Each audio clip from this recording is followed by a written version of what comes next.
الحمد لله. الحمد لله الذي خلق الإنسان في أحسن تقويم، وكرمه ونعمه، وفضله على كثير ممن خلق تفضيلا، وسخر العوالم لحاجات خلقه بما أودع في كل كائن من أسرار قدرته وآيات رحمته. يسبح الرعد بحمده، والملائكة من خيفته، وتذعن السماوات ومن فيهن لإرادته، كدن أن يتفطرن من فوقهن لهيبته، حين قال لها وللأرض ائتيا طوعا أو كرها قالتا أتينا طائعين. فسبحانه من قادر حكيم وخالق عليم، لا يعزب عنه مثقال ذرة في السماوات ولا في الأرض، ولا أصغر من ذلك ولا أكبر إلا في كتاب مبين. جعل الظلمات والنور، وسخر الشمس والقمر، كل يجري لأجل مسمى، ويمسك السماء أن تقع على الأرض إلا بإذنه، ويستجيب الذين آمنوا وعملوا الصالحات، ويزيدهم من فضله، ويرزق من يشاء بغير حساب، ويدعو إلى دار السلام، ويهدي من يشاء إلى صراط مستقيم.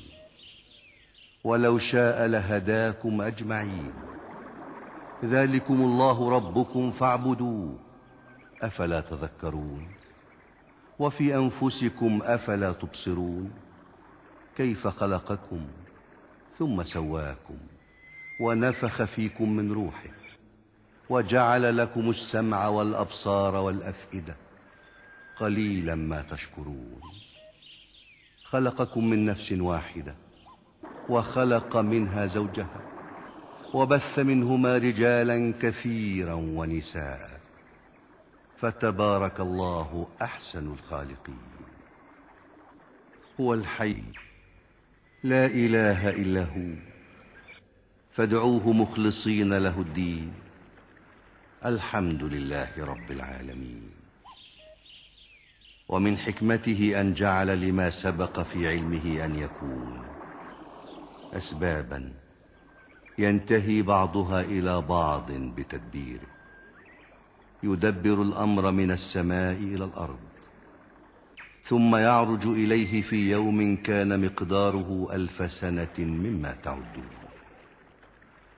لا تأخذه سنة ولا نوم، وهو العزيز الحكيم. تبارك اسمه وتعالى جده، ولا إله غيره. جلت ذاته وتنزهت صفاته، سبقت رحمته غضبه، ووسعت كل شيء.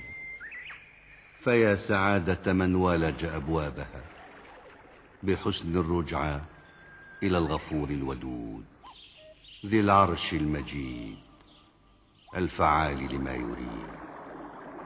ربنا عليك توكلنا، وإليك أنبنا، وإليك المصير. فأدخلنا في رحمتك، واجعلنا من أهل جنتك، واجعل سيئاتنا سيئات من أحببت، ولا تجعل حسناتنا حسنات من أبغضت. فرب حسنة داخلها الحقد والرياء، وردها العجب والكبرياء. ورب مسيء دعاك، والذل والانكسار ملء ثيابه، فأجزلت للتائب المستغفر في ثوابه. يا خير العافين، ويا أكرم الأكرمين، جئناك متوسلين بسيد المرسلين، سيدنا محمد صلى الله عليه وسلم، فأظلنا بظل عرشك يوم يقوم الروح والملائكة صفا، لا يتكلمون إلا من أذن له الرحمن وقال صوابا. وسهل لنا طريقا لاسمك باسمك نوحدك، وأعنا على شكرك، ولا تزغ قلوبنا بعد المعرفة واهدنا، وهب لنا فتحا مبينا ترقى به روحنا، ويثبت به جناننا، فلا نضل ولا نشقى. ارزقنا رزقا غدقا، وسهل لي أمري لأكون بك لك صادقا في ذكرك. واحفظني من مرض الجسم والنفس، لأكون ممن أنعمت عليهم بسرك ومعرفتك. لا إله إلا الله وحده لا شريك له، له الملك وله الحمد، يحيي ويميت، وهو على كل شيء قدير. فقونا على الحق بالحق يا قوي يا متين. جاهنا إليك، حبيبنا لديك، فلا تضلنا بعد الهدى، واكفنا شر الردى، واسلك بنا طريق الندى، بحقك وبحق من أرسلته نورا وهدى للعالمين. وبسريع بديع رفيع عزتك أنلنا هداك ورفعة بهيبتك، وبسبيل جليل جميل دعوتك آتنا من فيض معرفتك وعلمك، وبعلي سني حفي جودك وإحسانك. امنحنا عظيم عفوك وواسع رزقك يا رزاق يا كريم. وبسرور ميسور نور تجلياتك اجعل قلبي مشتغلا بك لذاتك، وهب لي من لدنك سلطانا نصيرا، وقلبا قريرا، وعلما غزيرا. واجعلني مع الذين أنعمت عليهم من النبيين والصديقين والشهداء والصالحين، بحق من أنزلت عليه 7 من المثاني والقرآن العظيم، ذكرا للأبرار، وفتحا لحبيبك المختار، وقهرا لكل عنيد جبار. يا من أخذه عدل، ومثوبته فضل، وقوله فصل.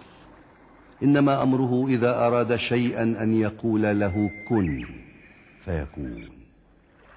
لا يسأل عما يفعل وهم يسألون.